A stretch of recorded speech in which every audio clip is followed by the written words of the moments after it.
Okay, right, we're good. So, some people might be coming over from IGTV, I hope. What I'm basically talking about today is people's questions and assumptions about ME, in the hope that this information will be helpful to someone at the start of their experience. So over on IGTV, we've done diagnosis, prognosis, and we've just started on symptom management. And due to the time limit over there, I'm going to carry on answering those questions now.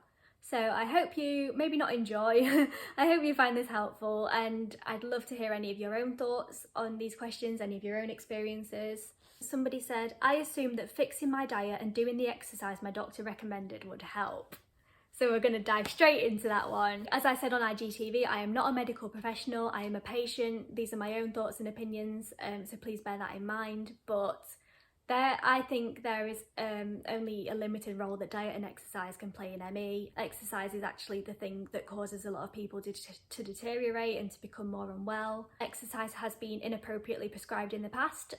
There was a very flawed research study into a program called graded exercise therapy.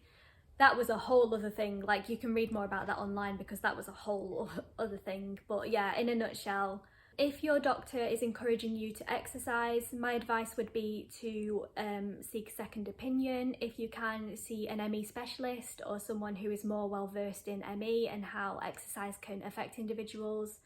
And just think critically about what you're being told, because again, we're working with limited information in that area. Similarly with diet, like, I do think there are benefits to eating a healthy and balanced diet, but again, there's not a lot of like evidence-based, like, no, that's not the word I'm looking for. There are a lot of programs that push particular diets and particular ways of eating, and they are helpful for some individuals, and to that I say, if it's helped you, then fair enough, good for you. But I also think if you're new to ME, you don't need to necessarily throw yourself into a completely new diet. I think at the end of the day, it's all about finding what works for you as an individual.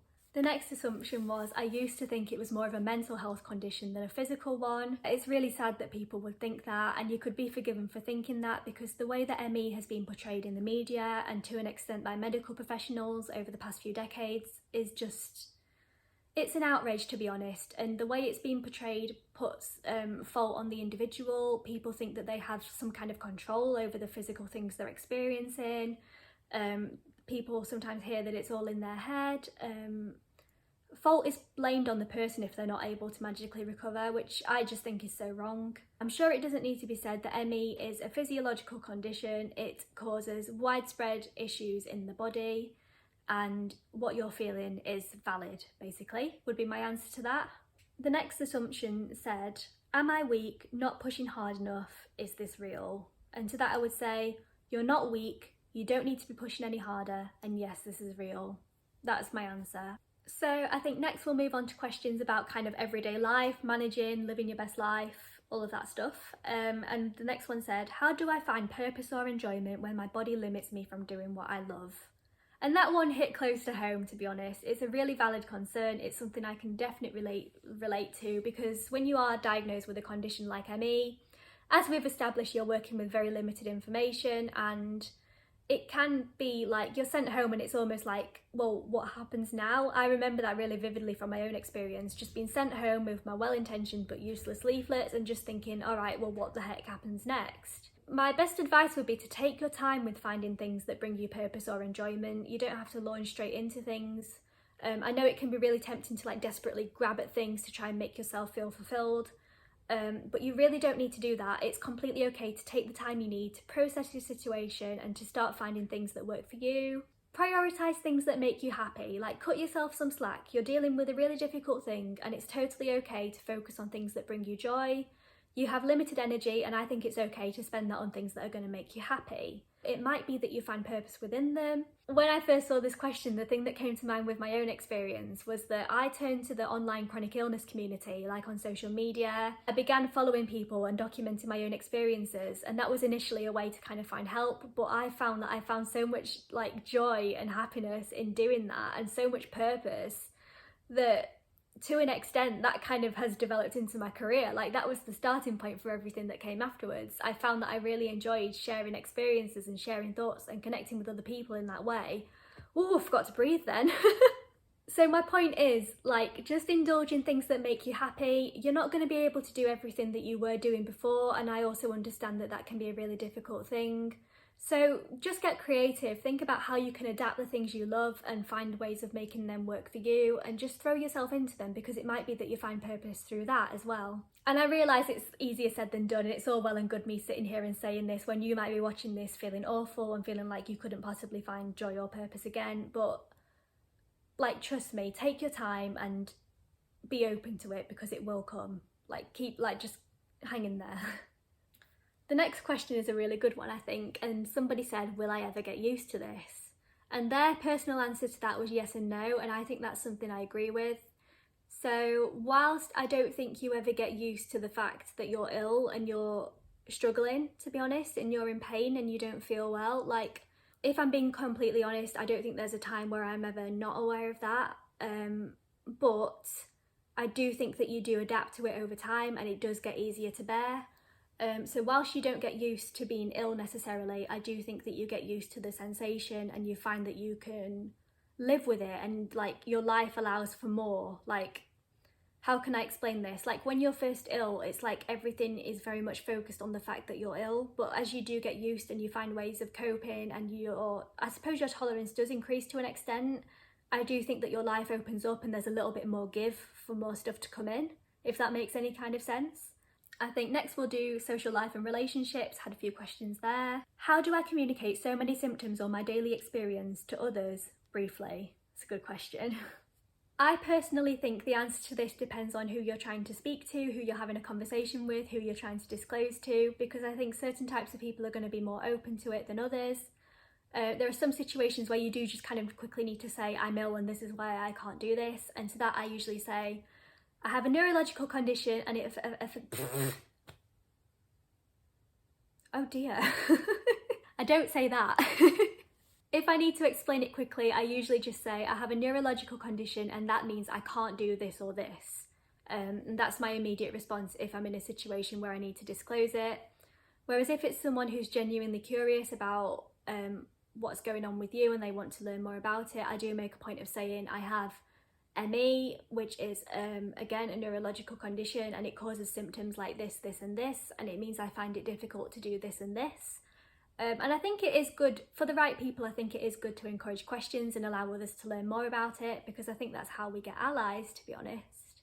But yeah, I totally appreciate that it's difficult to explain, especially because people tend to have so many different symptoms that it's impossible to do it briefly, so I do appreciate the struggle there. And the next question is similar, and this is also a really good question.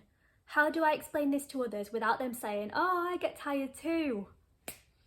It's the worst. It's the worst. And it still happens. 10 years on from when I first got ill, this still happens, and it's so frustrating. I think we need to differentiate between, one, everyday tiredness and the everyday aches and pains that non-disabled people can relate to, two, chronic fatigue, and three, the exhaustion that comes specifically with ME, because it is, I personally think the sensation that we experience of ME is completely incomparable to other conditions.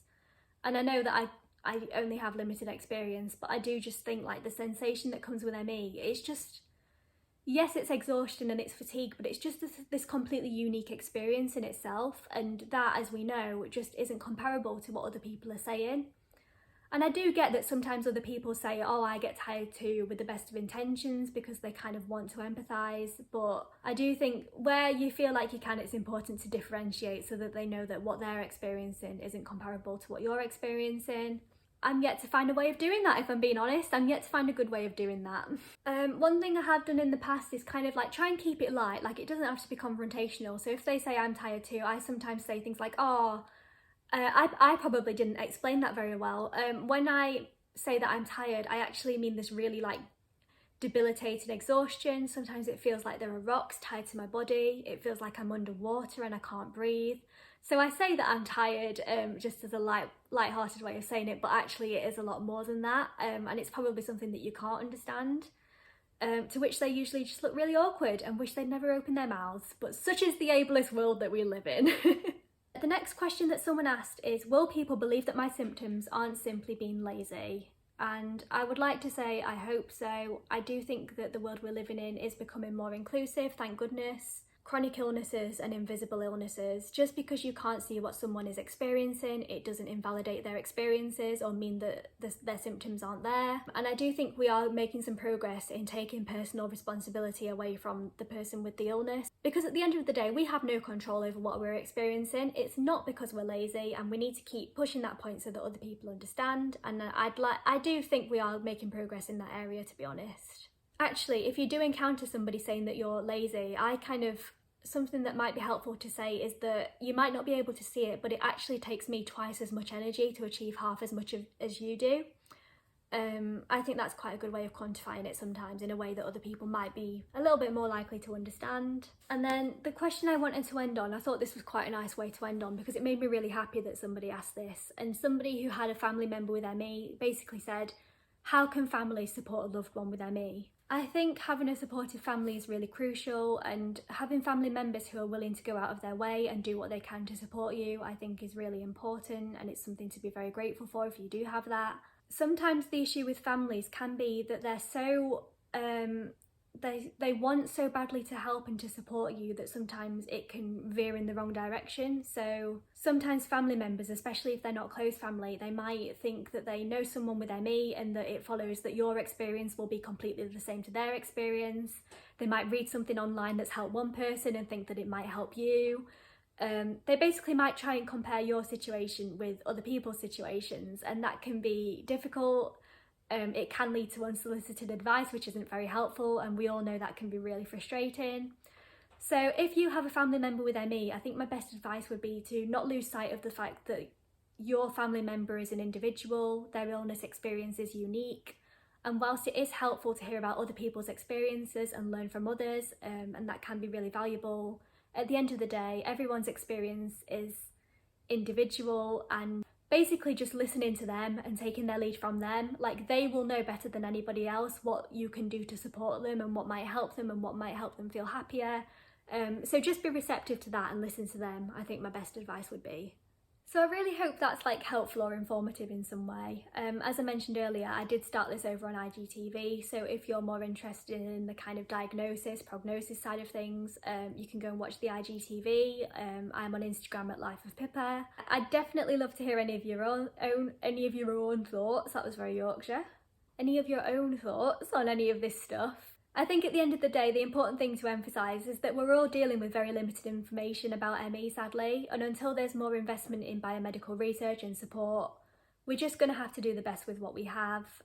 But I'd like to think that the tides are turning now. I think 2020 is going to be a really key year in how things pan out in the future. Just look after yourself, listen to your body, and don't feel pressure to do certain things or do the same as what another person is doing. Just focus on your own experience and be kind to yourself. I know it's easier said than done, but please be kind to yourself, because you're dealing with something really difficult and you deserve to be happy. Got a bit emotional then. Oh my goodness. Cool, I'm going to end this here. Thank you so much for watching. You can subscribe if you want, and I will see you next time.